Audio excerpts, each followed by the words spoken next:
시민의 힘으로 미얀마 디모크라시 미얀마 비규마이 아네 야세 야미 아롱코 지투 틴파테 땡큐 감사합니다.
안녕하십니까. 5.18 민주화 운동 온라인 강연의 제1화 미얀마의 현재 싸우는 시민이라는 주제로 김영미 PD님과 특별 초빙 강연에 참여하고 계신 모든 여러분 정말 반갑습니다. 저는 오늘 정말 귀한 자리에 사회를 맡게 된 영광을 아는 조현숙입니다. 저는 미국 워싱턴 DC 부근 페어팩스 버지니아에서 함께 하고 있고요. 여성이 주도하는 평화운동단체인 Women Cross DMZ 오르게나이저로 활동하고 있습니다. 미국과 해외에서는 코리아 피스 나우라는 캠페인으로도 알려져 있는 단체이고요. 저희는 한반도 전쟁의 종식과 평화협정을 체결하는 캠페인을 주도하고 있습니다. 오늘 이 자리는 5.18 기념재단과 미얀마의 민주주의를 지지하는 세계 시민단체들과 함께 준비한 강연입니다. 세계연대 시민단체로서는 미주문지기, 민주평통 샌프란시스코 협의회 주니어 평통, 사람 사는 세상 오타와, 세월 사람평화해외연대, 세월호를 기억하는 시드니 행동 세시동, 시드니 평화의 소녀상 연대, 우리는 해외 독립군, 호주 한인교육문화센터 KCC Inc., NC 진실희망연대가 함께 준비하였습니다. 김영미 PD님은 그 이름만으로도 독자적인 브랜드를 구축한 몇 안 되는 독립 PD 중에 한 분이십니다. 앞에 짧은 영상을 통해 조금 보셨겠지만 탈레반 붕괴 직후 아프간을 처음 취재한 탈레반 붕괴 100일, 부르카를 벗는 아프간 연인들, 전쟁 직전 이라크를 취재한 일촉즉발 이라크를 가다와 긴급 루포, 내버려 두는가 등이 모두 김영미 PD님의 작품입니다. 그리고 2007년 시사인 창간부터 국제문제편집위원으로 기사를 쓰고 계십니다. 여러 소중한 다큐멘터리 오늘 강연의 후에 꼭 보실 수 있는 계기가 되시길 바랍니다. 그러면 이제 김영미 PD님을 모시고 미얀마의 현재 싸우는 시민들의 생생한 현장을 들어보도록 하겠습니다.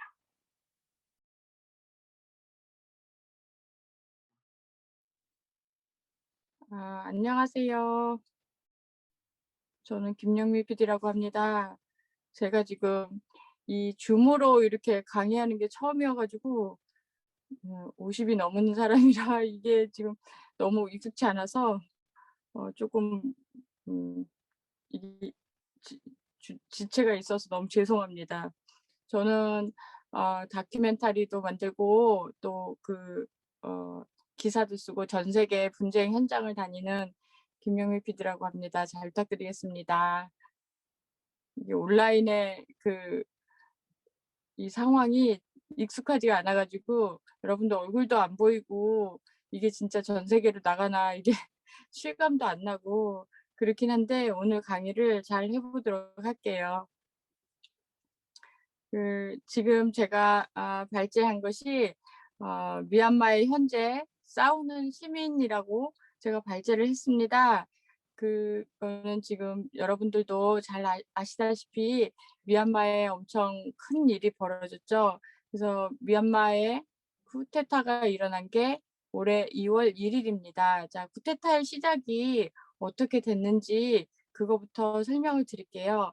사실 쿠데타가 미얀마에 일어났다고 들은 그날 아침, 제가 사실 연결이 잘 안 됐었어요, 미얀마에. 그래서 어 메시지가 날라오기를 "무슨 큰일이 벌어진 것 같다 지금." 그거밖에 없었고, 그래서 사방으로 알아봤을 때 누가 쿠데타를 했는지를 제가 궁금해했는데 미얀마 사람들은 대충 알고 있었어요, 누구일 거다라는 거.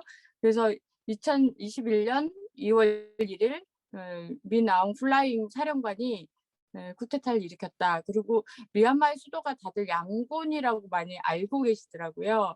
양곤이 아니라 네피도입니다. 그래서 네피도에서 쿠데타를 일으켰고, 그리고 아웅산 수치 이 여사님이 감금된 것 같다. 그리고 민 대통령께서도 같이 감금된 것 같다라는 소식을 들었어요. 그리고 나서 군부가 한 일은 모든 통신을 다 끊어버린 거예요. 그래서 제가 확인할 수 있는 길이 없었고, 또 그들한테 이제 연락이 오기를 기다렸는데, 쿠데타의 그 명분이 무엇인지, 그러니까 아무리 군인이어도 군부여도 쿠데타를 한 이유를 그 사람들은 무엇인지 그걸 이제 듣고 싶었는데, 바로 국영 TV에 나와서 한 명분은 뭐였냐면 작년 11월에 미얀마에 선거가 있었어요. 미얀마에서 선거를 하면 수치 여사 쪽의 정권 세력들, 그 사람들이 항상 압승을 하거든요. 근데 그게 부정선거였다는 거예요. 그 부정선거였다는 게 표가 어 몇 표가 비고 있다. 근데 그 빈 쪽에 표가 빈 그쪽이 어디냐면 소수민족들이 사는, 그리고 노익냐족이 살았던 그쪽 지역이었어요. 거긴 지금 사람들 다 피난 가 가지고 없으니까 당연히 투표한 사람이 없을 수도 있는 곳이었거든요. 그래서 그걸 이제 부정선거라고 하고, 또 코로나 대책이 되지 않았다, 이런저런 걸로 해서 이번 정부는 실패했기 때문에 민 아웅 플라잉 장군이 정권을 교체함으로써 미얀마를 제대로 자기네가 통치를 하겠다라는 게 군부의 명분이었습니다. 그리고 비상사태 1년을 선포함으로써 앞으로 미얀마의 에, 나쁜 정권을 몰아내고 본인들이 정권의 주체가 되겠다는 것을 전격적으로 발표를 했어요. 그런데 이제 미얀마 사람들은 굉장히 얼떨떨했죠. 그리고 나서 쌀가게에 사람들이 몰리기 시작했대요. 그전에 미얀마에는 쿠데타가 한 3번 정도 크게 일어났었어요. 그런데 자기들끼리 군부들끼리의 쿠데타였는데, 미얀마 사람들 중에 이제 어르신들 같은 경우는 피부로 아는 거예요. 쿠데타 일어나면 쌀 사야 된다. 그러면서 쌀가게에 가서 쌀들 사고 이런 일들이 벌어지고 '쿠데타가 시작됐구나.'라는 것들을 이제 실감을 했다고 합니다. 근데 군부가 쿠데타를 일으켜서 정권을 찬탈하는 방식은 정상적인 국가에서 일어나지 않는 방법이에요. 우리는 정권이 바뀌는 건 어떻게 하냐면 보통 선거를 통해서 하죠. 선거를 통해서 여당, 야당 중에 어떤 정당이 득표를 하게 되면 그 당에서 배출한 지도자가 대통령이 되고, 이게 정상적인 방법이고 헌법에 나와 있는 거죠. 쿠데타라는 방식은 어느 나라 법에도 그게 정당한 정권 방식으로 어 기재되어 있지는 않습니다. 자, 두 번째로, 그러면 쿠데타가 시작되고 나서 미얀마 사람들이 가만히 있었냐? 며칠 동안 조용했어요. 그래서 '아, 이 사람들은 어떻게 지금 생각을 할까? 쿠데타를 받아들일까?' 이런 게 굉장히 궁금했거든요. 그러고 나서 갑자기 2월 4일 날 그 미얀마 양곤에서 북쪽으로 하면 만달레이라는 도시가 있어요. 그 만달레이에서 첫 번째 시위가 일어났어요. 그 시위를 주도한 사람이 타자산이라는 굉장히 저도 생소한 이름이었는데 청년이라는 얘기가 들렸거든요. 그 타자산과 제가 직접 인터뷰도 했었는데, 그 당시에 본인들은 쿠데타를 받아들일 수가 없어서 도서관에 모여서 어 어 저항 시위를 하겠다라고 생각을 해서 나와서 저항 시위를 했다. 그게 2월 4일 쿠데타가 일어난 지 3일 만이었고 그 타자사는 의대를 나온 의대생이었어요. 그러니까 인턴 과정을 좀 마쳤다고 얘기를 하더라고요. 부인도 의사이고. 그래서 타자산과 그 타자산이 처음 시작하고 그다음에 양곤에서 바로 저항 시위가 일어났어요. 그 양곤에서 일어났을 때 그때는 여자분이 나타났더라고요. 그래서 제가 그 여자분이 누군가를 찾아봤더니 띵자 마옹이라는 26세 최연소 국회의원 이라는 여성 노동 운동도 하시고 또 굉장히 똑똑한 그런 정치인이었거든요. 그래서 미얀마 역사에서 최연소 정치인이기도 했고 그래서 시위대 맨 앞에 서서 구호를 외치고 저항 시위를 시작했고 그다음에 이제 목묘화라는 지역이 있어요. 근데 저도 사실 목묘화라는 지역은 가본 적이 없어요. 가본 적도 없고 처음 들어본 지역인데 여기가 되게 시골이에요. 그래서 저는 이제 미얀마 취재를 한 7번 정도 제가 갔는데 목묘화라는 데는 들어본 적이 없는데 그 목묘화라는 곳에 웨이모 나잉이라는 그 청년 지도자가 나타나서 26살인데 이 친구가 인제 그 저항 시위를 2월 7일 날 처음 시작을 했다고 합니다. 그래서 이렇게 해서 3군데 이 3명의 여성 지도자하고 그다음에 여성 지도자 틴자 마옹 그다음에 만달라이의 어 타자산 그다음에 목묘와의 이 말하자면 판다라고 불렸다고 저도 인제 판다라고 자기가 판다라고 소개를 해서 저 사실 실명을 몰랐어요. 그 당시에 이제 수배도 당하고 저항하는 이 지도자들이 군부를 피해 있었기 때문에 자기가 판다라고 해서 전 판다라고밖에 몰랐었는데 알려지지 않은 인물이어 가지고 이 판다하고 이렇게 셋이서 저항 시위를 이끌었습니다. 이 사람들이 다 20 대였어요. 그러니까 기존에 미얀마에 알려져 있던 이름들과 전혀 생소한 이름들이었고 그래서 제가 사실 취재를 하면 현장 취재를 하는데 미얀마는 현장 취재를 할 수가 없었어요. 왜냐하면 군부가 쿠데타 나는 순간부터 공항과 육로와 모든 것들을 다 막아 놔 가지고 외신 기자가 들어갈 수가 없는 상황이었고 취재 자체를 전면 금지를 시켰습니다. 국내외 모든 취재진에 대해서 취재 자체를 전면 금지를 시켰고 쿠데타라는 말 자체를 쓰지 않게끔 규정을 해서 그 말을 쓰면 범죄라고 표현을 했기 때문에 취재 자체를 할 수가 없어서 제가 파악한 바는 요 정도밖에 파악을 할 수가 없었어요.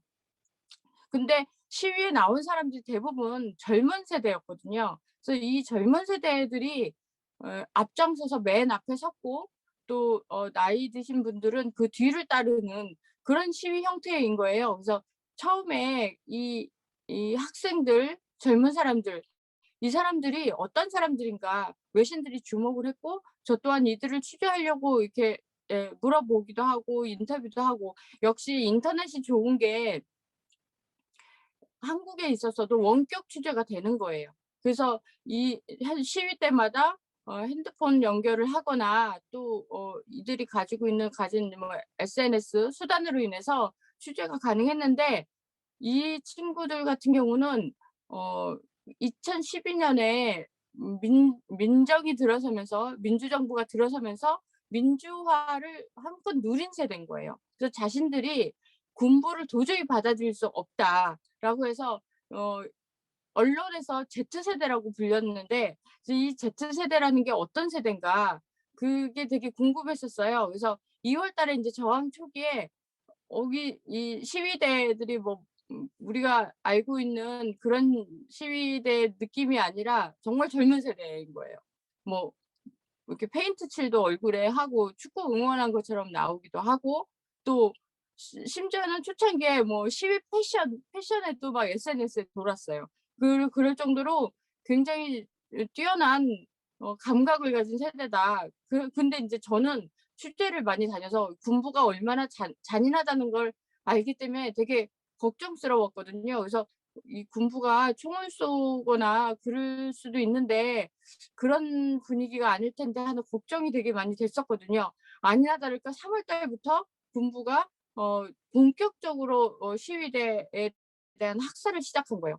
그러니까 이 학생들이 젊은이들이 너무 받아들이기가 힘든 거예요. 왜냐면 본인들은 민주주의 세대라고 생각을 했고 그렇게 누리던 세대거든요. 이들이 민정이 시작될 때 중고등학생들이었어요. 그리고 어 자신들이 말을 못하고 산다고 생각을 해본 적이 없는데 그 정부를 비판하거나 이런 데 아무런 꺼리낌이 없었는데 자신들이 시위를 나왔다고 총으로 쏜다고 이거에 대해서 받아들이지를 못하더라고요. 정신적 충격이 엄청나게 큰 것 같았고 총을 맞아서 사람들이 죽어가는 과정을 보고 나서 굉장히 놀랐고 충격적이라는 표현을 많이 한 거예요. 4 월부터는 완전히 군사 작전을 하더라고요. 그래서 그거를 이렇게 보면서 저도 충격인데 미얀마 청년들이 얼마나 충격일까라는 생각을 하게 됐어요. 이 군사 작전이라는 게 적을 향해서 하는 군사 작전이고 무장 세력에 대한 군사 작전이거든요. 근데 비무장 청년들을 향해서 군사 작전을 시작을 하니까 저쪽은 총을 안 가졌기 때문에 속수무책이죠. 다 죽어요. 그냥 총을 이라는 이 물건 자체가 총기라는 게 비무장한 민간인들한테는 그냥 어 그 그냥 총살형이나 마찬가지인 거거든요. 그 현실을 되게 못 받아들이는 것 같았어요. 그럼에도 불구하고 많은 시민들이 이 청년들, 시위 나가는 사람들 편에 서더라고요. 그 용감한 청년들이 앞장서서 자신들이 시위대에 앞장서 있었고 그럼에도 불구하고 시민들을 보호하려고 했어요. 그래서 모래주머니를 쌓고 자신들이 방패 같은 걸 사실 정말 조잡했어요.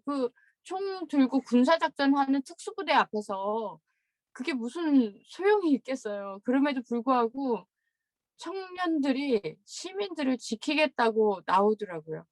그래서 저는 인제 걱정도 되거니와 그것들이 저들의 군인들의 총과 그들은 인제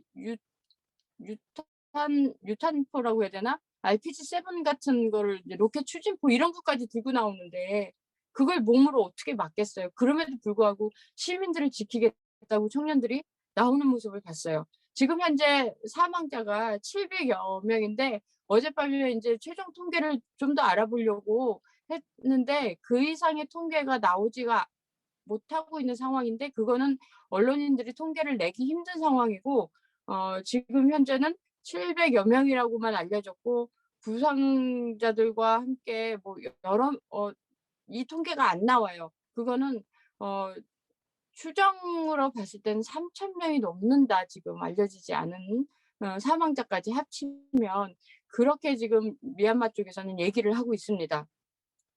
그래서 그다음으로 넘어가면 이 그 과연 이 미얀마라는 곳의 역사를 쪼끔만 제가 브리핑해서 들으셨으면 좋겠다는 생각이 들어요. 지금 현재 왜 이렇게 비극적인 일이 미얀마에 벌어졌을까? 미얀마는 사실 그전에 왕조 국가들이었어요. 왕들이 살았던. 그래서 가 보면 그런 유적지가 되게 많아요. 뭐 바간 왕조 무슨 왕조 해 가지고 사실 좀 제가 취재만 7 번을 가 가지고 참 아쉬운 게 '여행을 갔으면 굉장히 좋겠다. 여행 가서 이렇게 이런 유적지 이런 게 되게 많았거든요. 그래서 그런 걸 보면 참 좋겠다.'라는 생각을 할 정도로 굉장히 아름다운 나라거든요. 근데 이 왕들이 이게 통치하던 나라에 영국이 와서 1885 년도에 왕조를 궁궐을 포위하고 식민지 국가가 돼요. 그러고 나서 굉장히 오랫동안 식민지 국가가 돼요. 그리고 천 근대 국가가 되면서 이 미얀마 사람들 사실은 영국 식민지 하에서 어 다들 식민지에서 벗어나고 싶다는 생각을 많이 한 거예요. 그러면서 학생 운동이 이 생겨나기 시작해요. 그래서 미얀마의 저항 운동의 시작은 학생 운동이었어요. 그래서 그 학생 운동 중에 가장 이름이 난 인물이 바로 아웅산이에요. 그래서 아웅산 장군은 미얀마의 국부라고 칭해질 정도로 미얀마 사람들은 아웅산이 거의 신적인 존재이고 또 누구도 이게 부정하지 못하는, 심지어는 지금 쿠데타를 일으킨 플라잉 장군조차도 아웅산에 대해서 부정하는 얘기를 하진 않을 거예요. 아웅산은 미얀마에서의 최고로 추앙받는 인물인 거예요. 그 시작을 바로 그 학생운동에서 했고, 아웅산도 그 아웅산의 친한 친구가 내윈이었어요. 그래서 둘이 브로맨십으로 학생운동을 함으로써 식민지를 종결시킨, 그래서 영웅이 된 거예요. 그래서 영국 식민지뿐만이 아니라 일본도 거기에 합류를 했었었는데 이 모든 걸 종식을 시키고 미얀마를 독립시킨 독립 영웅, 그게 아웅산이었어요. 근데 아웅산 장군이 조금 더 오래 살았으면 미얀마가 번창을 했을 텐데, 아쉽게도 미얀마가 그 아웅산 장군이 1947년에 암살을 당해요. 회의를 하시다가 암살을 당하는 바람에 짧은 그 투쟁의 역사를 끝낼 수밖에 없었어요. 그 당시 아웅산 수치 여사가 2살이었어요. 그러니까 아웅산 수치 여사는 아버지에 대한 기억이 없어요, 사실은. 그리고 미얀마 사람들에게 그렇게 슬픈 장례식이 없었다라고 일컬어질 정도로, 제가 사실 미얀마에서 아웅산 장군에 대해서 잠깐만 얘기하실래요? 그러면 하루 왼종일 할 거예요, 아마. 그 정도로 미얀마 사람들한테 슬픈 일이 바로 아웅산 장군의 암살이었던 것 같아요, 역사상 가장. 그래서 여러분 중에 미래에 미얀마 사람들과 친구가 되신다고 그러면 아웅산 장군에 대해서 조금만 이렇게 공부를 좀 하시고 책을 읽어보시고 그 친구를 사귄다면 그 친구와 좀 더 가까이 갈 수 있을 것 같아요. 저 또한 그렇게 해서 많은 친구들을 사귀었기 때문에 물론 근대화되는 과정에 아웅산 장군이 지금 기준으로 다 이렇게 맞는 건 아니었어요. 그치만 그 당시 아웅산은 미얀마에서 최선이었고, 심지어는 제 생각에는 그때 당시에 아웅산은 그 환경에 그 정도 인물이 나왔다는 건 대단하다라고 생각할 정도거든요. 그렇기 때문에 그 영광의 아웅산 수치 여사가 아직까지도 미얀마에서 가장 유명한, 그리고 전 세계적으로도 유명한 민주화 인사가 되지 않았나, 그런 생각을 해요.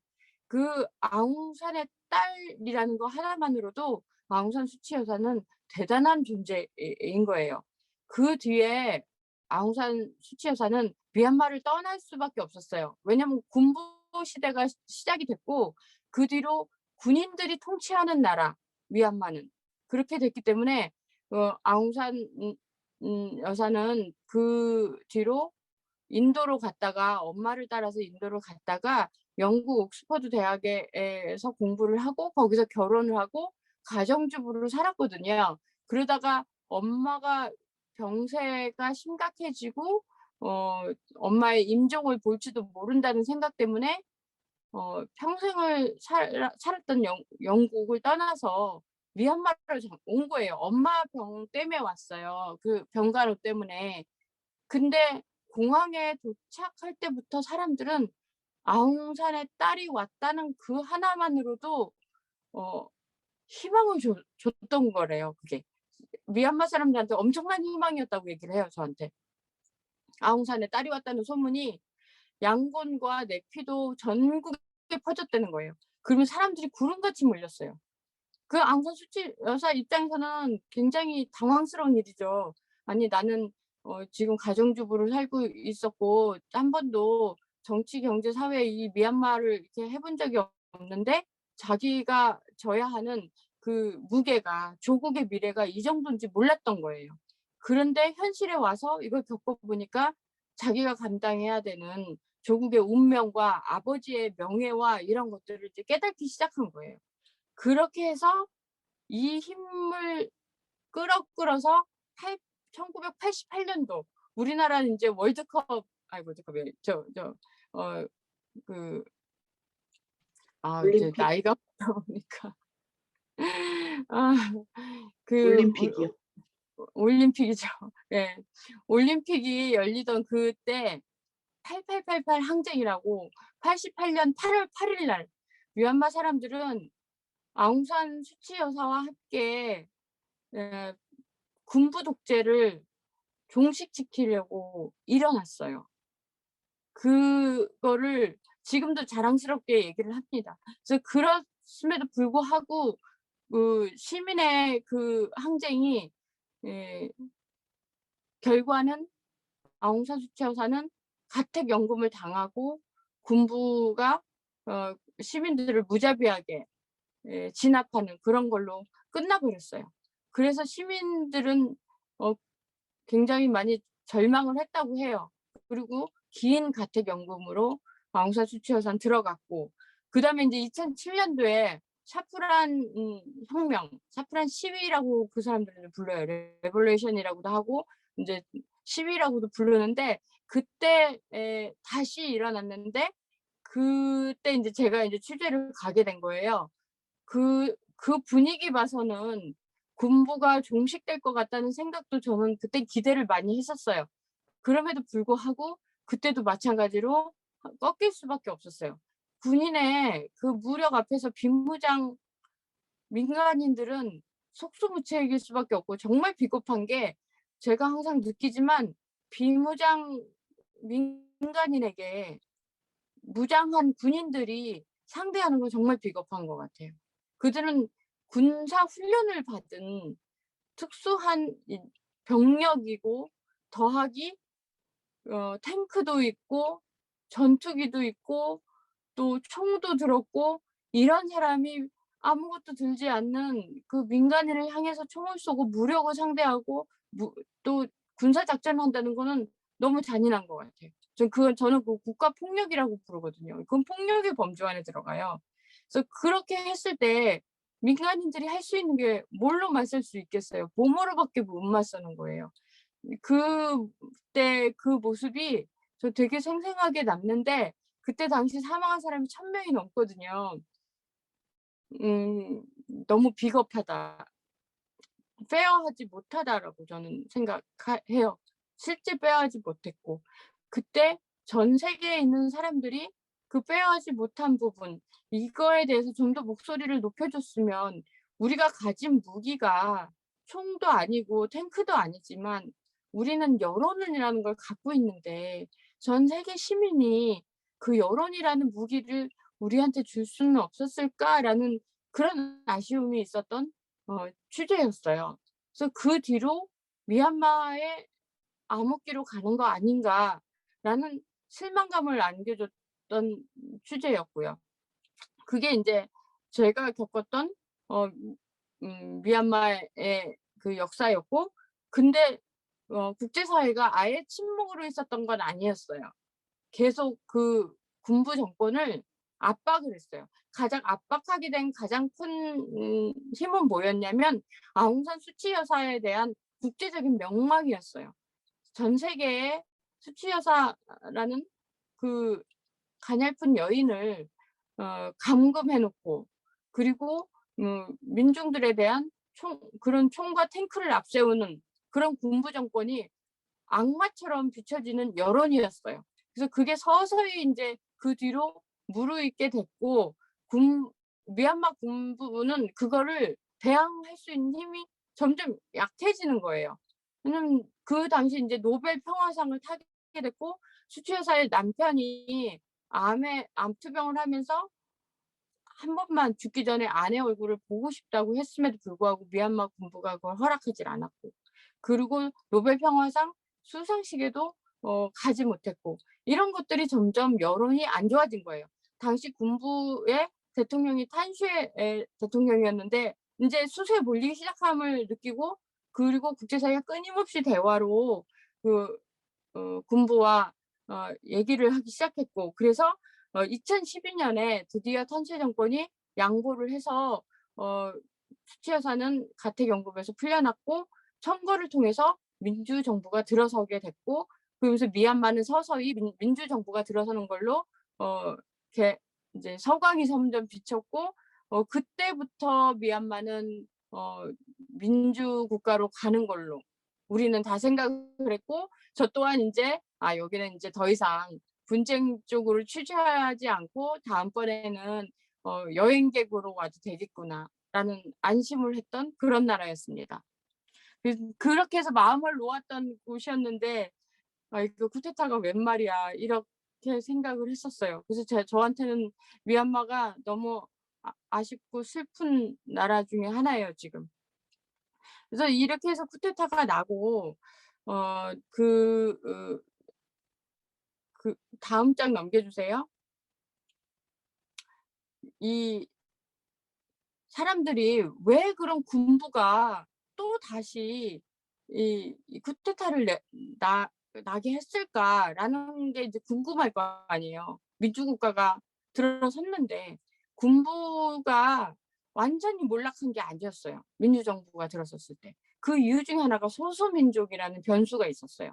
우리가 그 미얀마 하면 버마족이 70%예요. 보통 우리가 보는 그 미얀마 얼굴은 버마족 사람들이에요. 그래서 미얀마 인구 5,500만 중에 70% 그러니까 4천만이 버마족인데 나머지 30%가 소수민족이 167개. 그러니까 어마무시한 거죠. 그 그림을 이렇게 보시면 사진 보시면 다양한 그 소수민족이 있어요. 근데 이 소수민족 중에는 무장단체들이 많은 거예요. 근데 그 미얀마가 굉장히 그 넓은 땅인데 거기서 수치 여사께서 그 정권을 잡았음에도 불구하고 이 소수민족에 있는 무장 세력까지는 거기까지 가 가지고 무장 세력을 취하는 이제 문제가 생기니까 이 단속하고 이럴 힘이 없는 거예요. 어차피 군부의 힘이 필요한 거예요. 그걸 강력하게 누르는 게 군부였던 거예요. 그러니까 수치 여사 입장에서는 군부와 손을 완전히 손절할 수가 없었던 거예요. 그러니까 군부는 그걸 빌미를 삼아서 계속 정당이라든지 또 그 정치에 사사건건 이렇게 개입을 하고 있었던 거고 수치 여사 입장에서는 이들을 완전히 손절할 수 없는 상황에서는 구슬려 가면서 민주주의 국가로 가는데 쪼끔이라도 이렇게 어떻게든지 정치적인 해결을 보려고 했던 거예요. 그때 로힝야족의 그 문제가 터졌어요. 그러니까 로힝야족이 종교가 달라요. 그러니까 이슬람족인 거예요. 그러니까 도인 버마족 입장에서 로힝야족이 이슬람족이다 보니까 근데 사실 국민들 입장에서는 뭐 불교든 이슬람이든 뭐 크게 문제가 안 돼요, 사실은. 아까 그 3 명의 지도자 중에 판다는 무슬림이에요. 이슬람 사람이거든요. 그런데 판다가 지도자로 나와 갖고 막 그 저항시를 이끄는 데 있어서 아무런 문제가 없었어요. 근데 그 일부 스님들, 불교 스님들이 자꾸 그런 걸 부추기는데 그 일부 스님들이 정치 쪽의 인사들하고 친한 거예요. 그러니까 자꾸 저 로힝야족에 대한 막 이런 이간질이랄까 이런 걸 하는데 그 군부가 포착을 하는 거죠. 그러면 우리가 로힝야족은 손을 볼게. 그러면서 그 로힝야족 쪽을 계속 탄압을 하고 학살을 하고 그러다 보니까 로힝야족들이 자기네들도 화가 나니까 몇 번 이제 무력 행위를 하게 된 거예요. 그러니까 그 무력 행위는 군부한테 더 명분을 주는 거예요. 우리한테 대들었어? 그럼 우리는 전투기도 있지. 우리는 탱크도 있지. 정식 군대 가서 완전히 그 박살을 내버리는 거예요. 그럼 로힝야족이 살 수가 없으니 옆 나라 방글라데시로 피난을 가버린 거예요. 계속. 왜냐면 죽을 수밖에 없으니까. 군부가 그만큼 거기를 그 군사 작전을 했어요. 사람이 살 수 없을 정도로. 그 주인공이 바로 플라잉이었어요. 그 작전을 전개한. 그래서 플라잉이 이 쿠데타가 하루아침에 만든 게 아니라 그때부터 다 계획이 있었구나. 다 계획이 있었어라는 생각이 저는 들거든요. 그래서 이 군부라는 사람들은 아마도 그때부터 정권을 잡기 위해서 하루아침에 이게 한 게 아니라 우리가 모르는 사이 조금씩 준비를 하지 않았을까라는 생각을 하게 된 거예요. 그래서 이 미얀마는 53년간 군부 정치로 점철된 정치 역사를 갖고 있어요. 그래서 2012년에 떼인 딴슈 대통령이 민간에게 정권을 이양할 때만 해도 '아 인제 군부 정치 끝났구나.'라고 생각했는데 군 전 세계적으로 모양새는 자기네들이 군부 정치가 끝난 것처럼 보여줬지만 사실은 뒤에서는 그렇지 않았던 거였죠. 그래서 이 로힝야족의 문제가 불거지면서 비난의 화살이 수치 여사에게 왔어요. 왜냐면 수치 여사는 그 로힝야족에 대한 그 보호를 할 수 없는, 그러니까 약간 정치적으로라도 로힝야족에 대한 인권에 대한 뭔가를 했었어야 되는데 그거를 못 했어요.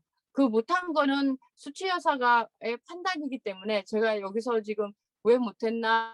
그다음에 수치 여사를 편들거나 아니면 수치 여사를 비난하거나 그러기는 좀 쉽지 않을 것 같아요. 그래서 이 부분은 저의 개인적인 생각은 있지만 어 지금 미얀마가 저런 상황에 이걸 따지고 있을 때가 아닌 것 같아서 좌우지간 그 로힝야족에 대한 인권 정책을 수치 여사 정부가 못했다는 거, 그러면서 국제적인 수치 여사의 지지가 식어가는 거를 예 군부는 캐치를 한 거죠.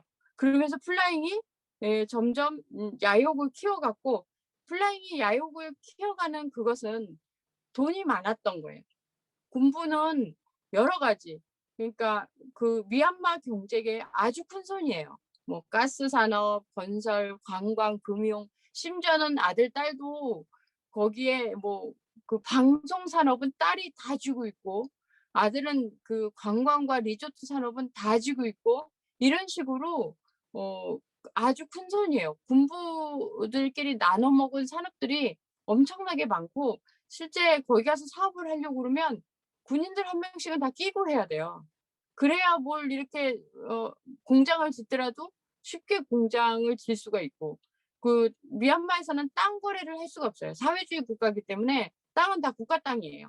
그러니까 뭔가 허락을 받으려면 되게 복잡하고 오래 걸리고, 그런데 거기에 인제 현지 그 군인이 뭐 이렇게 참여를 하게 되면 막 쉽게 풀린다고 그래요. 그러니까 저도 사업을 안 해 봐서, 그럼 우리 좀 사업하시는 분들은 다들 거기 현지 군인들을 이름을 다 넣어서 그 사람들이 하게끔 이렇게 하더라고요.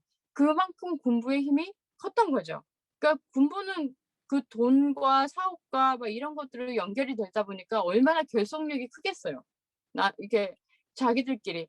그래서 그 군인들은 군인들 자녀끼리 결혼을 또 시켜요. 그래서 자기들끼리 사돈이고 막 그렇거든요.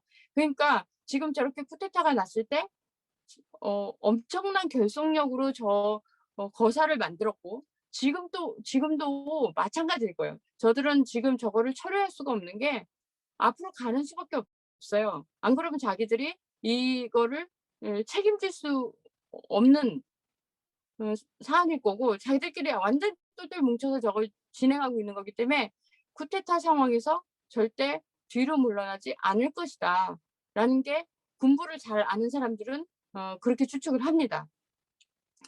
자 그다음을 보시면 그러면 인제 앞으로 이렇게 어떤 식으로 군부가 지금 미얀마를 예 지금 대중들과 그다음에 상황을 장악해 가느냐.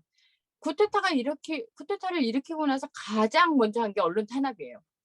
그냥 다 없앴어요. 이 신문사, 언론사, 뭐 방송사 다 없애고 국영 TV하고 또 조그만 TV 하나가 있는데 거기는 쿠데타 나자마자 그냥 군부에 그냥 투항을 했어요.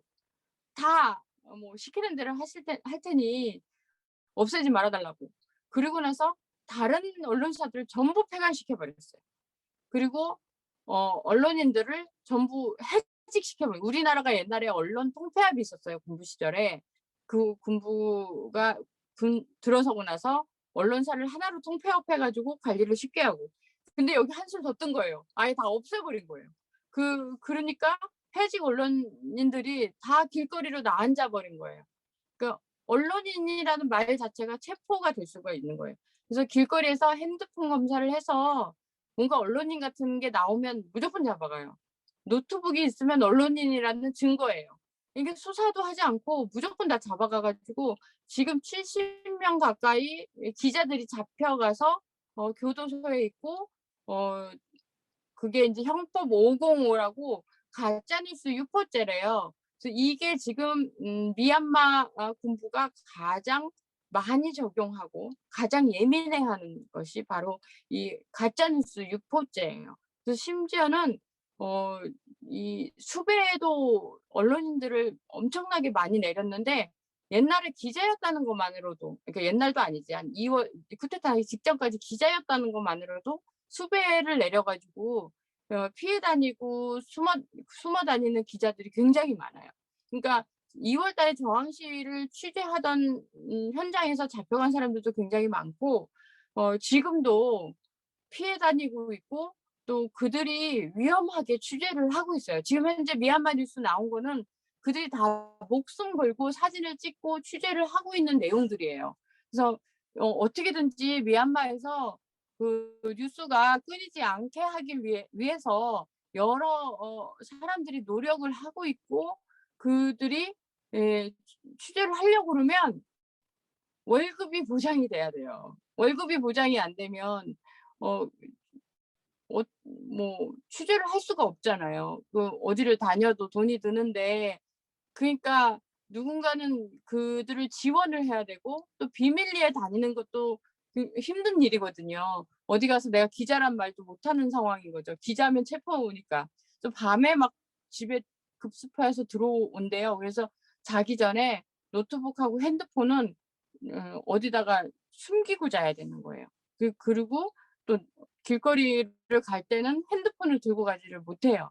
그러니까 연락이 안 되기도 하고 또 취재한 내용을 숨겨야 되기도 하고 또 인터넷이 안 되다 보니까 그 길거리에서 와이파이가 안 되거든요. 그 광 케이블이 깔려 있는 뭐 VPN 그것만 이용해서 지금 취재를 할 수밖에 없거든요. 결과물을 보낼 때도.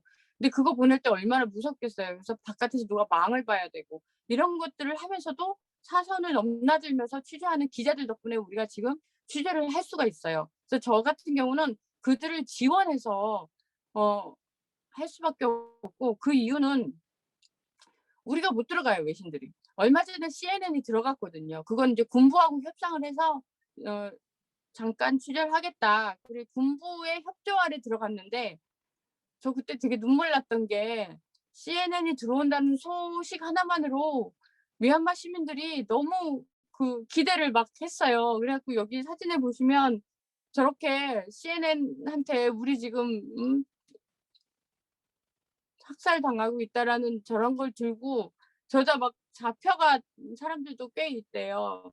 제발 군부 말을 듣지 말고 우리 말을 들어달라고 저렇게 고속도로에서도 막 저렇게 들고 있다가 사라지기도 하고 그래서 미얀마 사람들이 조금이라도 CNN한테 진실을 알리려고 CNN 취재진이 있으면 접근해 가지고 인터뷰하려고 하고 그러다가 군인들이 그러니까 CNN하고 인터뷰하면 인터뷰들을 잡아가는 거예요. 그러니까 CNN 취재진 입장에서는 취재를 할 수가 없죠. 그리고 거기 군인들이 엄청나게 많이 군인들이 쫓아다닌대요. 그러니까 도저히 취재를 할 수 없어서 단 며칠을 취재하지 못하고 CNN이 나와 버렸어요. 그러니까 우리는 외신은 그 CNN 취재하는 거 보고 '아 들어가면 오히려 인제 다른 미얀마 사람들 더 위험하게 만드는구나.' 그래서 들어가는 걸 다 포기한 거예요. 그러면 인제 거기 안에 있는 취재진들 미얀마 현지인들이 뛸 수밖에 없는 거죠. 그러니까 이런 상황에서 그래도 그들이 목숨 걸고 좀 취재를 해 줘서 너무 감사한 거예요. 그래서 이들이 살아남아서 끝까지 취재하기를 저는 바라고 있고 이것 또한 그들을 지원하는 것 또한 저널리즘의 한 영역이라고 저는 생각을 해요. 그래서 어쨌든 이 언론 탄압으로 인해서 어 현재 미얀마 현지 기자들이 위험에 처해 있다는 거 그걸 제가 꼭 알려드리고 싶어요. 그다음에 이 다음 넘겨주세요. 시민들이 전국적으로 하고 있는 게 그 시민 불복종 운동이에요. 그들이 인제 CDM이라고 부르는데 처음에는 CDM 그래서 그게 뭔 말인가 했거든요. 그 CDM이 뭐냐면 그 모든 자기 직장에서 다 안 나가는 거예요. 그래서 국가 전체가 지금 거의 마비 상태 3 개월 동안 국가가 마비 상태임에도 불구하고 군 그러니까 전부 저항 시위에 나가고 뭐 은행, 의료계, 전부 다 직장에 복귀를 하지 않는 거예요. 그러니까 이 시작을 처음 의료계가 먼저 했어요. 그 만달라이에서 타자산이 그 의사들 복귀하지 말자. 그 병원에서 다 일을 하지 말자. 그래 가지고 의료진이 먼저 CDM에 참여를 했고, 그다음에 공무원들, 네피도에 있는 공무원들이 또 거기서 이제 직장에 출근을 안 하기 시작했고, 그다음에 은행, 교사들, 그리고 철도 노동자. 특히 이제 철도 노동자들 같은 경우는 관사에 살아요. 그러니까 CDM에 참여를 하니까 관사에서 쫓겨나게 된 거예요. 그러니까 친구 집을 전전해서 살더라고요. 그리고 공무원들 같은 경우는 실형을 받은 사람들이 계속 속출하는 거예요. 공무원들은 공무원법에 의해서 그 일을 안 하게 되면 그 기소가 된대요. 그래서 실형을 받기도 하고, 또 경찰 중에도 CDM에 참여를 하고, 군인 중에도 있어요. 군인 중에도 시민을 더 이상 학살할 수 없다라고 생각하고 CDM에 참여한 장교도 있고, 또 병사들도 있어요. 그래서 양곤에서 그 CDM에 참여한 그 대위 한 분이 계시는데, 그분 같은 경우 양곤 주변에 숨어 계시고, 또 샨주에서도 대위 한 분이 또 도망 나와 지금 계시고, 그렇게 하고, 또 승려들 중에도 이제 CDM에 참여를 해서 스님이 이제 절에 복귀를 안 하시고, 그래서 모두 다 저항 시위에 나와서 시위를 했어요. 근데 지금은 큰 길에서 시위를 도저히 할 수가 없는 거예요. 그러니까 골목길 같은 데서라도 CDM에 참여하니까 자기가 뭔가를 해야 되잖아요. 그러니까 그렇게라도 골목이라도 나와 가지고 그 구호 한 번이라도 외치고, 그렇게라도 해서 저항 시위를 계속 이어가고는 있어요. 그리고 군부는 CDM에 참여한 사람을 다시 복귀하라고 명령을 했습니다. 그래서 지금 의사들, 간호사들을 중점적으로 지금 체포를 하고 있어요. CDM에 참여했다는 이유만으로. 그럼에도 불구하고 의사들하고 간호사들은 CDM을 계속 지금 유지를 하고 있고, 숨어서 진료를 하고 있어요. 어차피 지금 CDM 때문에 병원은 못 가잖아요. 그렇더라도 전국에 아픈 사람은 있잖아요. 그러니까 몰래 다니면서 그 집이라든지, 민간인 집이라든지 아니면 학교 같은 데서 몰래 진료를 해요.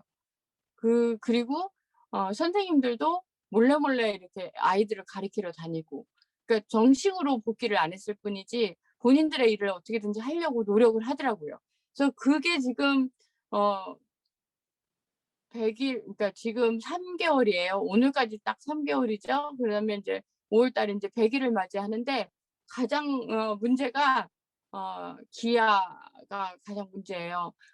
지금 앞으로 그 우기도 오고 그러려면 월급이 3개월 넘게 안 나왔기 때문에 생계가 너무 곤란하다. 그리고 우기가 오면 저항 시위도 하기 힘들다. 그럼 말라리아가 속출할 거고, 지금 코로나 상황도 굉장히 심각하거든요. 그래서 여러 가지로 민생 파탄에 이른 상황. 근데 군부는 그거에 대해서 별로 느낌이 없더라고요. 자기네들은 그렇게 심각하게 보지를 않는다라는 게 군부의 입장입니다. 다음 넘겨주세요. 근데 이제 군부가 지금 하고 있는 일은 만행 뿐이 없어요. 그러니까 국가라는 걸 자기네들이 그래도 쿠데타를 일으켜가지고 정권을 쥐면 국가가 해야 될 일들이 있잖아요. 그러니까 무슨 정치, 사회, 경제 여러 가지. 근데 이 군인들은 그런 거에 대한 관심이 없어요. 그리고 오로지 자기 정권 창출, 플라잉 장군의 개인 쿠데타라고 할 만큼 플라잉은 돈도 갖고 모든 걸 다 가졌지만 정권도 갖고 싶었던 거예요. 그래서 이들이 하는 것 중에 가장 대표적인 게 바로 만행입니다. 만행. 그래서 이런 잡아간 사람들을 고문을 하는데, 우리가 생각했을 때 이 고문이라는 건 입을, 그러니까 말을 자백하게 만들 때 많이 쓰잖아요. 우리 상식으로 생각했을 땐. 근데 아니에요. 제가 그래서 이 고문을 왜 하는지 지금 미얀마에서 이걸 취재하다가 제가 경악을 한 건 뭐냐면, 그게 아니에요. 왜냐면 수사를 하지 않는 거예요, 잡아가면. 그래서 아니 수사를 안 하면 자백 단계가 없는데 왜 고문을 할까라고 물어보니, 그게 아니라 군인의 힘을 보여주기 위한 거예요. 가장 대표적인 게 이 판다, 외모 나잉이 체포가 됐어요. 이 세 명 중에 청년 지도자 3명 중에 1명이 외모 나잉이 체포가 됐는데 다음 날 바로 국영 TV에 이 고문당한 얼굴을 내보낸 거예요. 우리가 상식적으로 생각했을 때 인권 문제가 막 전 세계가 떠들 거니까 얼굴에 고문을 해도 좀 지우고 뭐 좀 깨끗하게 해서 내보낼 거 아니에요. 근데 아니에요. 이 얼굴을 고문 흔적을 그대로 내보냈어요. 그건 뭐냐면 공포심을 조장하는 거예요. "우리 이 정도야. 우리 이만큼 고문도 할 수 있으니까 니네 잡혀가면 이렇게 돼."라는 공포심을 조장하는 심리전인 거예요. 이 심리전이는 군사 작전에서 많이 쓰는 거예요. 그래서 자기네들한테 겁을 먹게 해서 덤비지 못하게 하는 것. 그것 또한 전력으로 하거든요. 보통 군사 작전을 할 때 민간인을 상대로 이런 일들을 하고 있는 게 군부입니다. 그러니까 상식적이지가 않은 거예요. 근데 지금 고문을 하는 이유는 딱 하나예요. 자기네 힘을 보여주기 위한. 그러니까 군인들만 생각할 수 있는 아주 엄청난 그래서 제 말이 안 나온 거예요. 취재를 하면서 항상 느끼는 게 이런 정치, 사회, 경제를 취재하는데 이 사람들은 한 수 위다라고 생각을 해요. 그게 지금 이런 군부의 만행들이 저질러지고 있는 이 상황에 민주 진영이 어떻게든지 뭉쳐서 다시 정권을 되찾자라고 민주 진영이 뭉쳐서 만든 게 NUG입니다. 지금 현재 미얀마에서 사형도 계속 있고 이런 상황인데 이건 이제 국가가 국민을 사형을 시킨다는 게 우리 지금 사형이라는 거를 보통 민간인 법정에서 하는데 여기 군사법정이에요. 군사법정에서 사형 언도가 되면 항소를 못 해요. 1심에서 확정 15일 이후에 집행 그 끝이에요. 그러니까 이런 일들이 벌어지는 게 국가의 개념이 아니거든요, 사실. 그러니까 NUG가 결성이 돼서 이런 것들에 대한 국제사회에 안 된다. 이러고 우리를 미얀마 정부를 인정해라라고 민주주의에 뭉쳐서 NUG를 만들었어요. 그래서 그 NUG를 중심으로 해서 민주진영이 해외에서 지원을 받고 또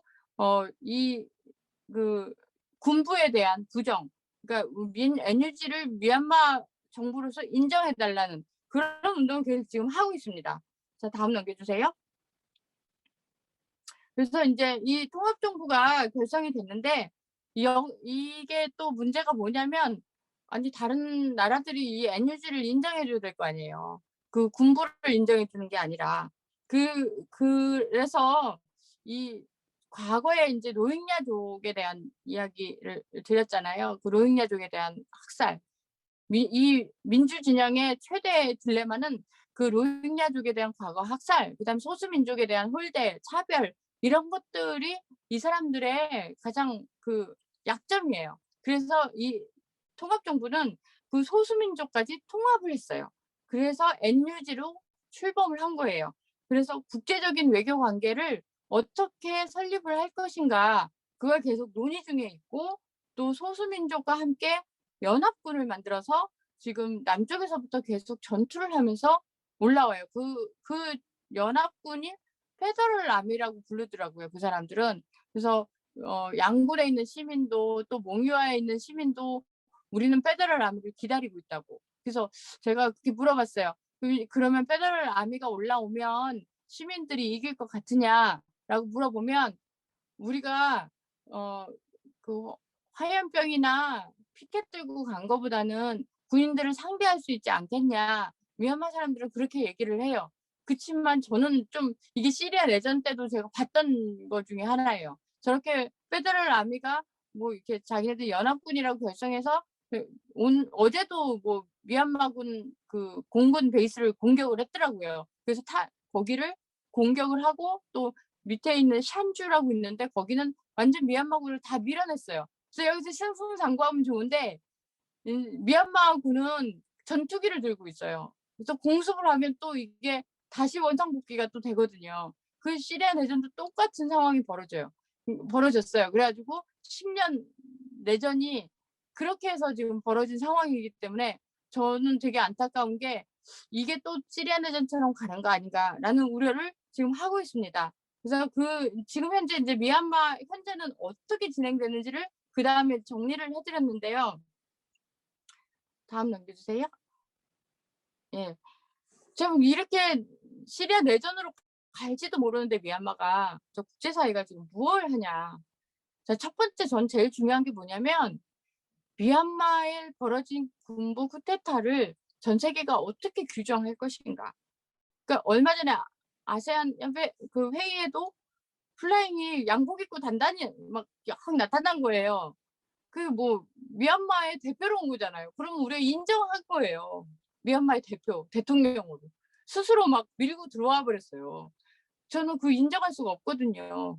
그러면 그 사람은 뭐냐? 그자는 누구냐? 지가 스스로 정확하게 표현을 하면 혼자 자기가 미얀마 대통령이라고 빡빡 우기는 자라고 표현하는 게 맞다고 생각하거든요. 왜냐하면 쿠데타는 힘으로 정권을 찬탈한 방식이에요. 민주주의 절대 가치는 선거를 통해서 국민들이 선택한 지도자, 리더십에 관한 것이 민주주의의 절대 가치예요. 정권 찬탈은 이렇게 하는 거거든요. 정권을 바꾼다는 개념은. 그래서 지금 현재 미얀마의 쿠데타는 민주주의 절대 가치에 어긋난다는 거에 대해서 다들 정의를 해줬으면 좋겠어요. 이 부분에 대해서 정확하게. 그 다음에 유엔은 무엇을 하는가. 우리 댓글마다 달려 있잖아요. 도대체 유엔은 무엇을 하냐, 유엔군을 보내라, 뭐 이런 말을 하고 있잖아요. 유엔에서 두 나라가 있죠. 러시아와 중국이 계속 반대를 한다. 왜냐하면 내정 간섭이라고.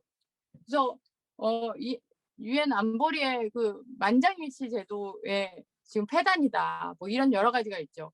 유엔이 건립된 이후에 계속 이런 폐단이 있다 그러면 우리도 이제 그때 유엔이 창립된 게 우리 6.25 때예요. 한국전쟁 때. 그러면 지금 그 세월이 지났다 그러면 지금에 맞게 조금은 손을 볼 수도 있는 거예요. 그래서 이게 지금 현대에 맞게 미얀마를 계기로 바뀔 수도 있는 거거든요. 이 여론도 모아서 유엔이 무엇인가 할 수 있게끔 여론이 조성이 돼야 된다고 저는 생각을 해요. 유엔이 아무것도 안 한다고 우리가 그냥 비난만 하고 있고 아무것도 안 하는 게 아니라 시민들이 유엔이 하게끔 우리가 할 수도 있지 않을까라는 그런 생각을 하고요.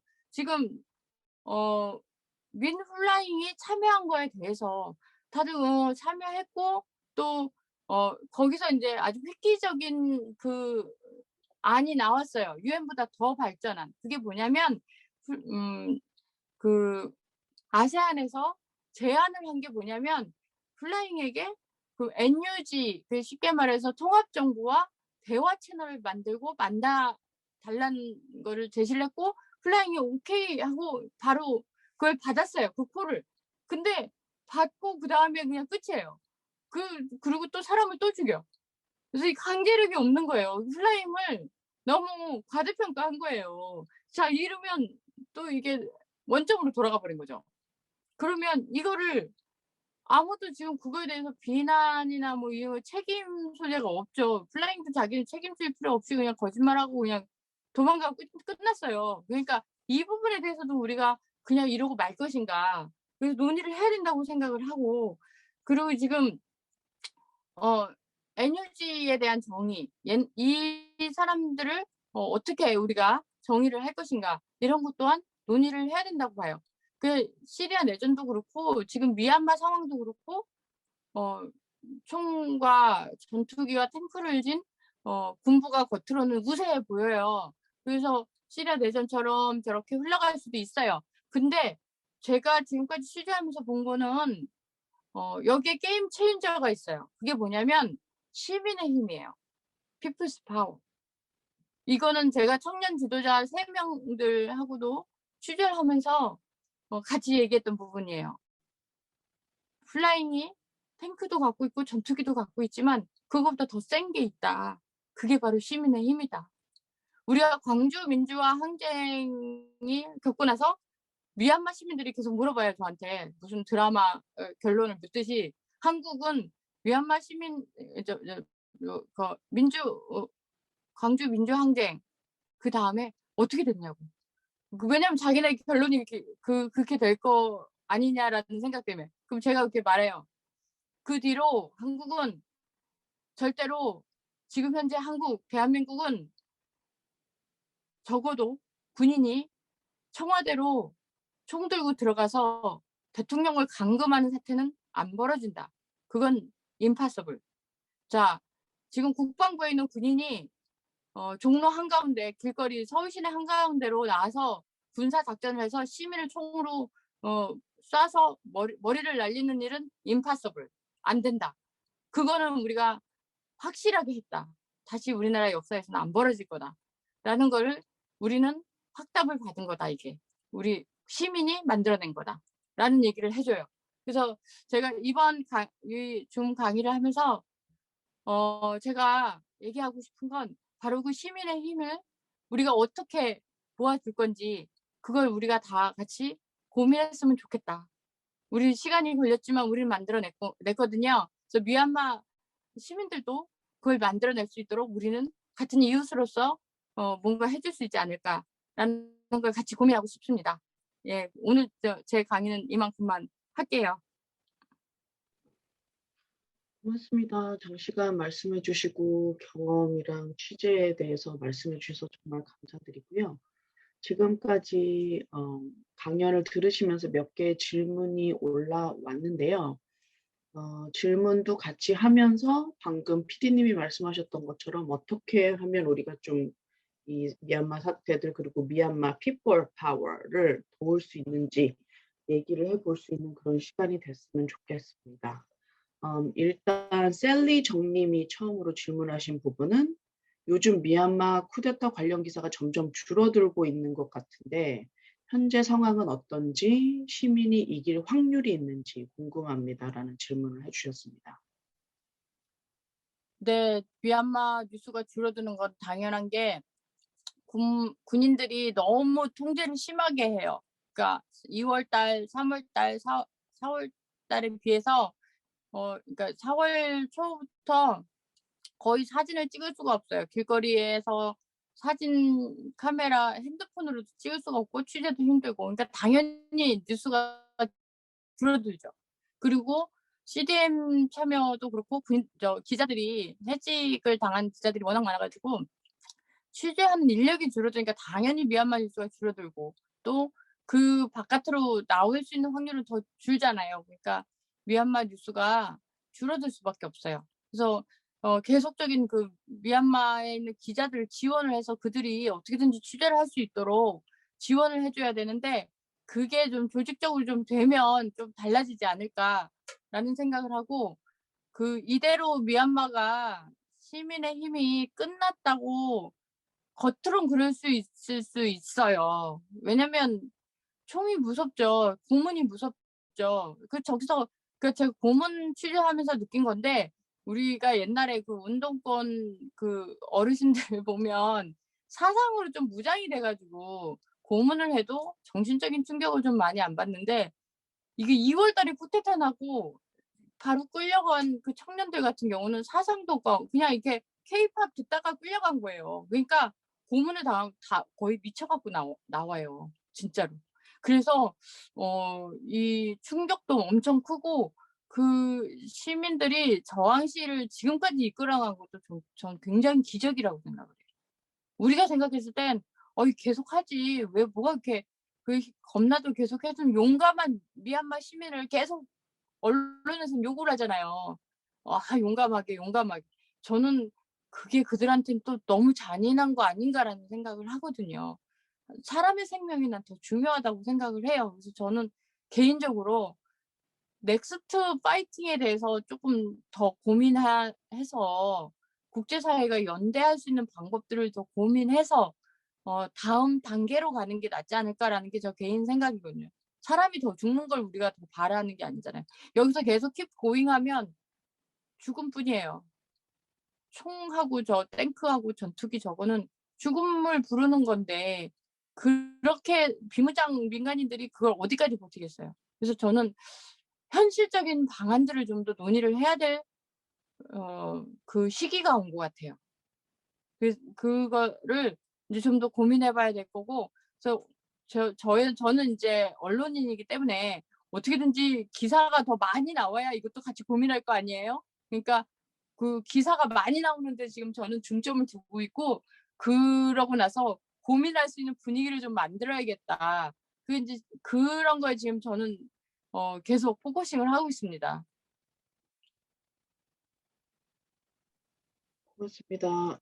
질문을 한 두어 개 정도 더 이야기를 하고 좀 토론을 할 수 있는 자리를 오픈을 했으면 좋겠네요. 두 번째 질문은 이군 님이 질문하신 건데요. "좋은 강연 고맙습니다. 우리가 경험했던 5.18 민주화 운동과 상당히 유사한 상황으로 흘러가고 있는 것 같아서 마음이 무겁습니다.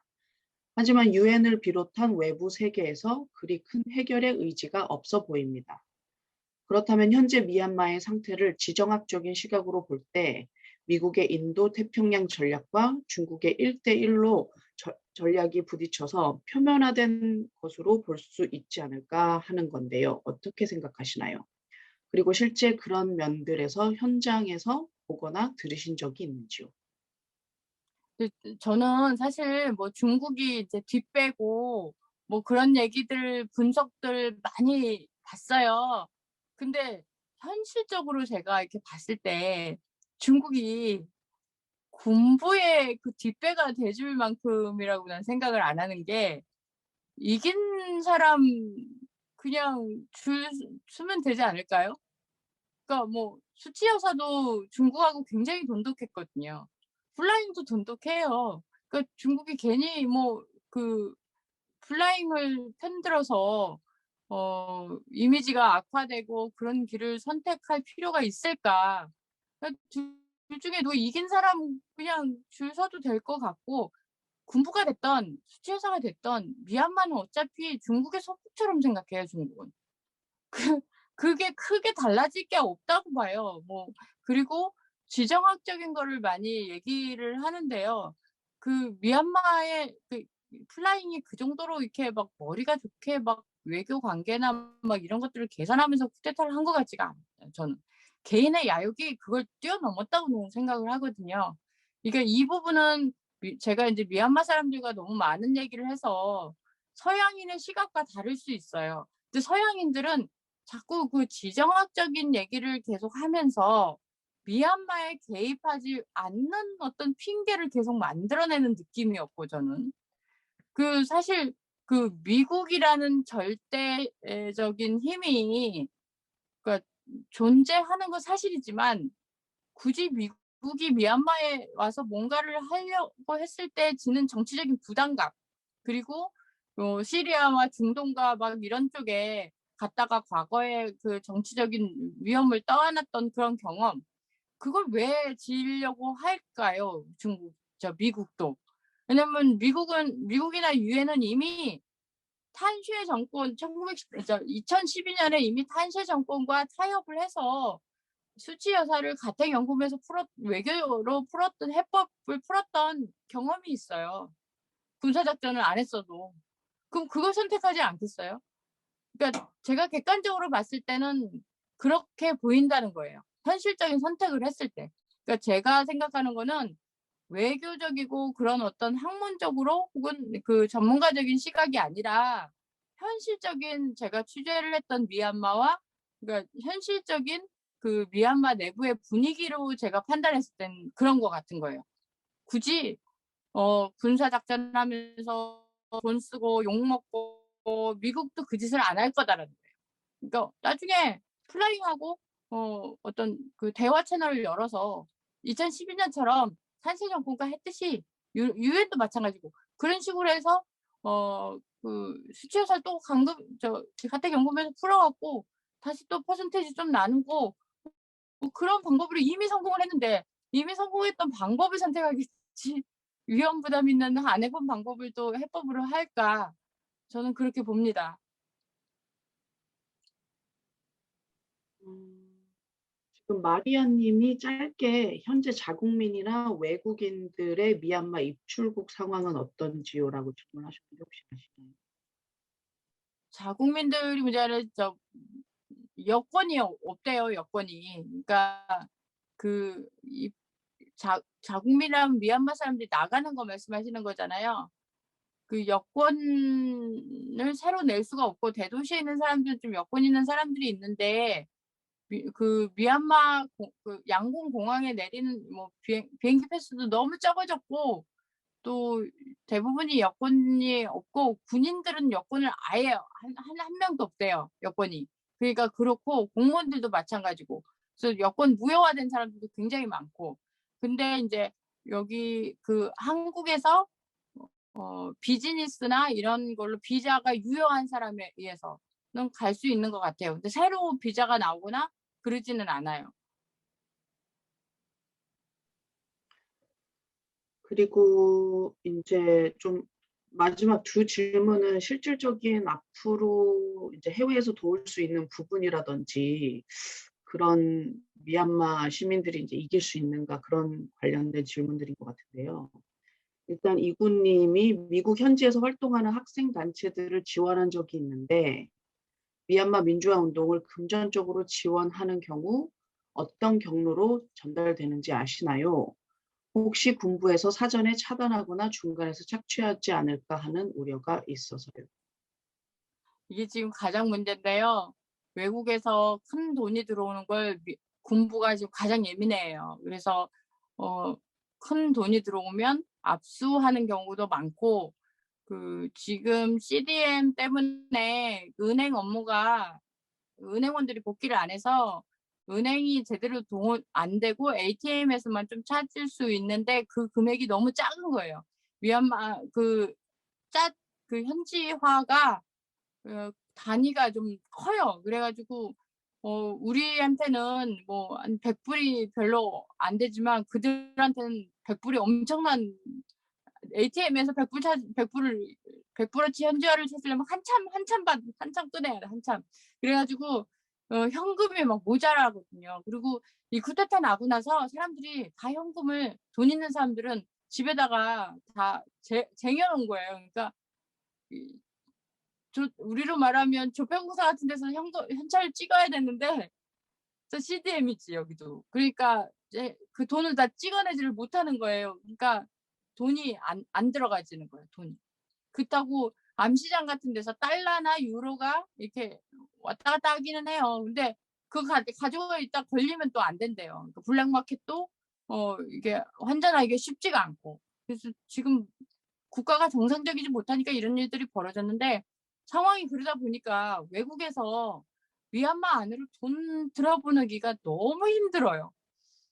너무 힘들어요. 진짜 1,000 불을 보내기를 막 조각조각 쪼개 가지고 100 불씩 이렇게 해 갖고 보내고 그나마 그 보낸 것도 ATM에서 줄을 서 가지고 간신히 해서 뽑아 가지고 이렇게 해서 줘야 되거든요. 근데 진짜 1,000 불 보내기도 그렇게 힘든데 10,000 불 보내려면 얼마나 힘들겠어요. 진짜 돈 거기서 받는 것도 엄청난 작전을 해야 되는 상황인 거예요. 근데 뭐 한 1억, 2억 보낸다? 이거는 정말 힘든 거죠. 예. 그렇다 보니 여기서는 되게 돈을 많이 막 모금을 하고 보내고 싶은 사람이 너무 많은데 받을 사람들이 못 받는 이 정체 현상이 벌어진 거예요.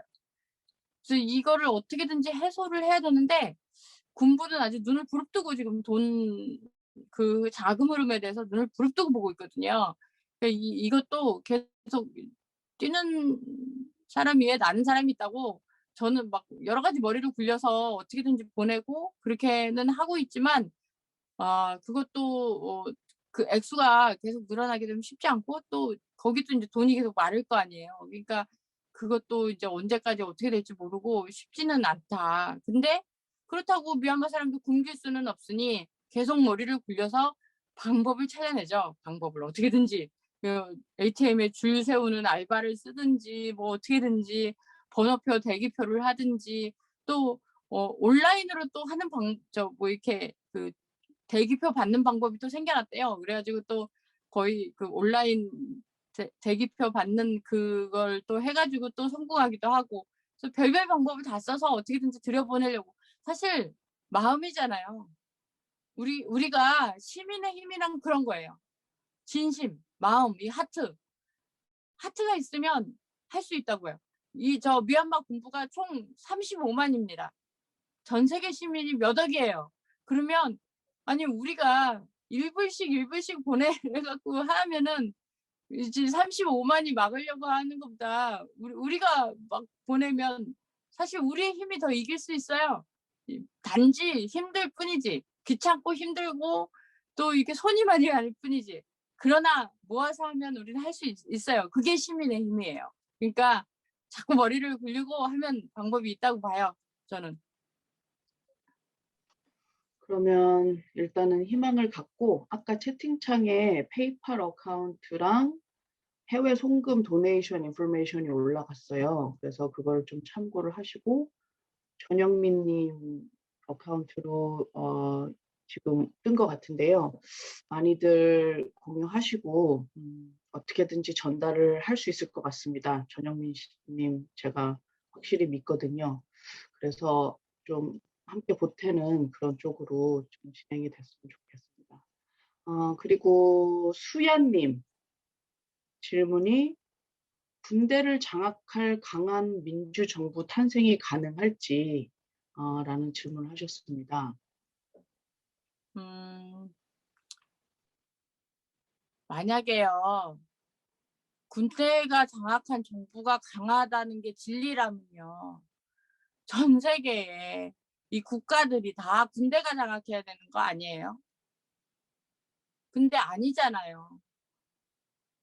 우리나라 정부, 한국 정부도 군대가 장악한 나라가 아니잖아요.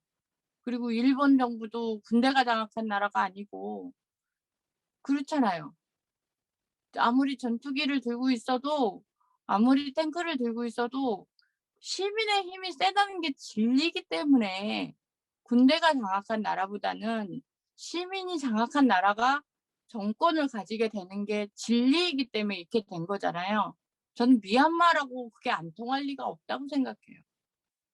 지금 당장은 정글의 법칙으로 동물의 법칙으로 저렇게 될 수 있어도 그게 진리로 남지는 않는다고 봐요. 저는. 그래서 총과 탱크에 겁먹지 않았으면 좋겠어요. 저거는 일시적인 거예요. 착각하는 거라고요. 시민의 힘을 우리가 인간이 뭐예요? 인간은 공포로만 사로잡을 수가 없어요. 여러분들 혹시 여자친구, 남자친구 혹은 허즈밴드, 와이프 있으면 공포로 사랑을 얻을 수 있어요? 못 얻어요. 나 사랑하라면 너 죽어 그러면서 주먹질로 내 옆에 있게 할 수 있어요? 못 해요. 정부도 마찬가지예요. 탱크로 전투기로 국민을 사로잡을 수 있는 정부는 세상에 없습니다. 왜냐하면 인간은 그런 존재가 아니에요. 그걸로 국가의 통치를 받는 존재가 아니에요. 개돼지가 아니기 때문에 우리는. 인간은 자유의지를 갖고 있고 민주적인 정부를 원하고 또 우리는 그런 정부에 고개 숙이며 개돼지로 살고 싶지 않아 한다고. 제가 그 목요아에 판다가 연설하는 것 중에 진짜 감명을 받았는데 아니 어떻게 이렇게 20대 청년이 그런 연설을 할까. 그것도 쿠데타 나기 전에 거기서 회사 다니던 청년이 그 청년이 대중 앞에서 한 연설 중에 하나가 우리가 사람이기 때문에 저항을 하는 거다. 저항을 한다는 거는 우리가 사람임을 증명하는 겁니다. 라는 얘기를 하더라고요. 제가 막 그 연설을 들으면서 펑펑 울었는데 우리가 가지는 정부는 군대가 장악한 정부가 아니고 시민의 손으로 투표로 뽑은 정부이기 때문에 미얀마 미얀마 시민들도 그렇게 돼야 되는 게 진리예요. 왜 미얀마 국민은 그렇게 못해요? 그리고 저렇게 저항을 하고 저항의식이 있고 민주주의에 대한 이해가 있는데 그래서 저는 그걸 믿어요. 시간이 걸릴 수 있고 또 방법이 달라질 수 있고 잠깐 플라잉의 착각 속에서 지금 저 난리가 났는데 진짜 한 사람이 벌인 일치고는 너무 엄청난 일을 벌렸어요. 자기 탐욕 때문에. 근데 저게 영원할 거라고 생각 안 하거든요. 왜냐하면 역사가 그걸 보여주고 또 시민의 힘이 그걸 보여줄 거니까. 우리 광주 민주화 항쟁이 그걸 역사로 시민의 힘으로 보여줬으니까요. 고맙습니다. 그리고 동초희님 지금 손을 드셨는데요. 카메라 켜고 발언 가능하시나요?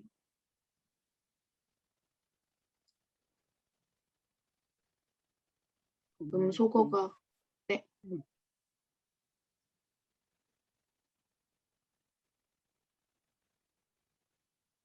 다시 음소거가 되셨는데요. 저만 버벅대는 거 아니었군요. 갑자기 자신감이 동초희님 마이크가 안 켜져 있으신데요.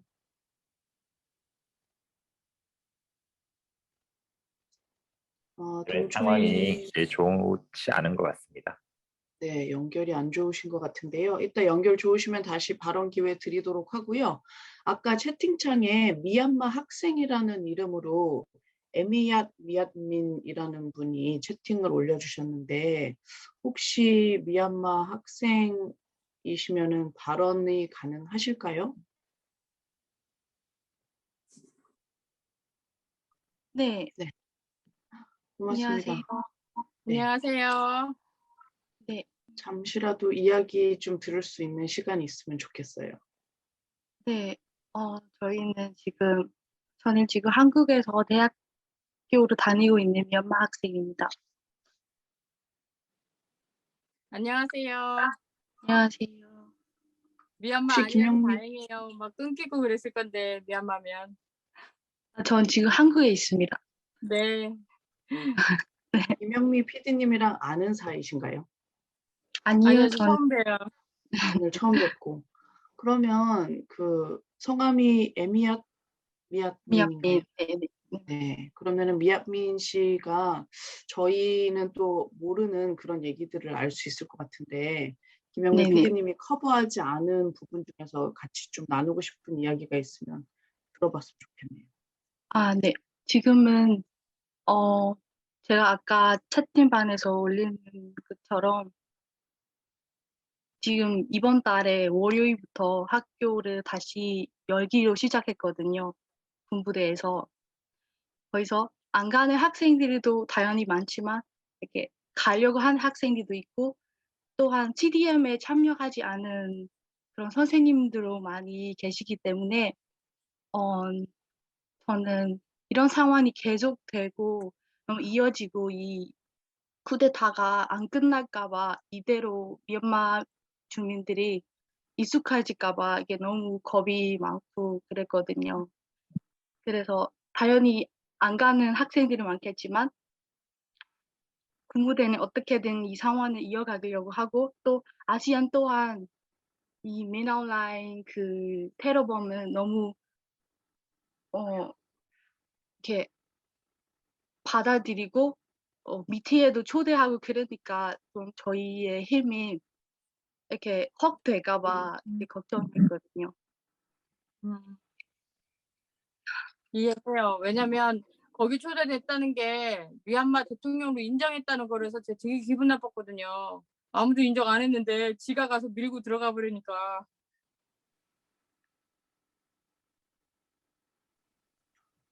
그렇죠. 어제까지도 시위대는 계속되고 있거든요. 기사까지 안 갔지만 여기는 그냥 평범한 시민들이 그냥 자기 일상 하면서도 이렇게 ATM에서도 이렇게 돈을 뽑으려고 줄 섰다가 거기서는 이렇게 시위대를 열고 있고 그렇게 네. 어떻게든 네, 이 상황은 반대하려고 노력하고 있습니다. 그러면 우리가 해외에서 도울 수 있는 일들은 어떤 것들이 있을런지 네. 그리고 지금 학생은 가족들과 어떻게 소통하고 있는지 물어보시는 분이 있습니다. 네.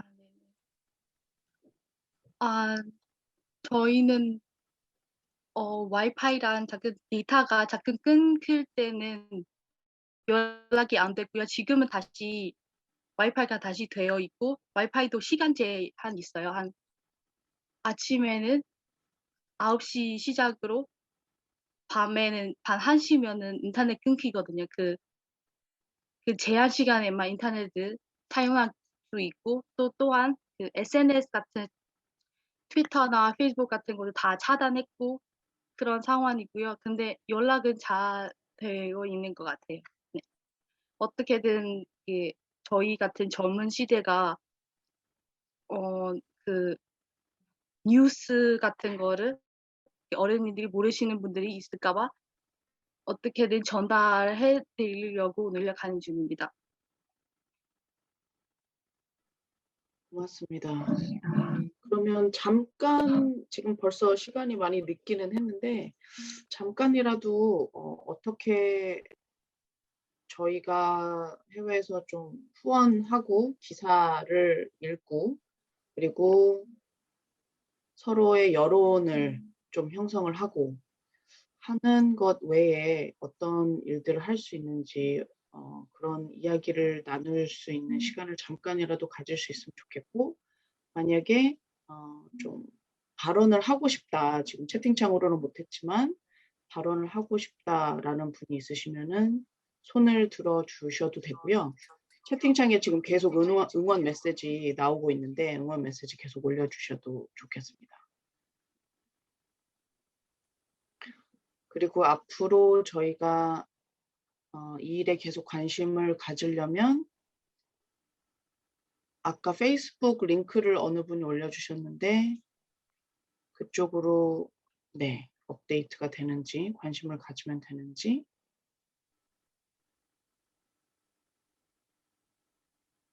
네, 지금 화면에 나오고 있는데요.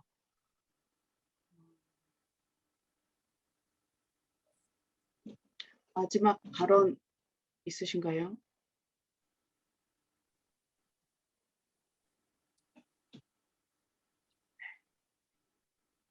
그러면 오늘 강연회는 여기서 일단은 마치도록 하고요. 저희가 오늘 서로 통해서 소셜 미디어 통해서 아마 오늘 강연회를 알고 들어오셨을 것 같은데 그분들을 통해서 앞으로도 어떻게 연대할 수 있는지 그리고 업데이트가 있으면 서로 업데이트를 하면서 연대할 수 있는 그런 방안을 계속 노력을 하고 소통을 하고 그리고 네트워크를 계속 진행을 했으면 좋겠습니다. 오늘 수고 많이 해주신 김영미 PD님 정말 감사드리고 참여해주신 모든 분들 정말 고맙습니다.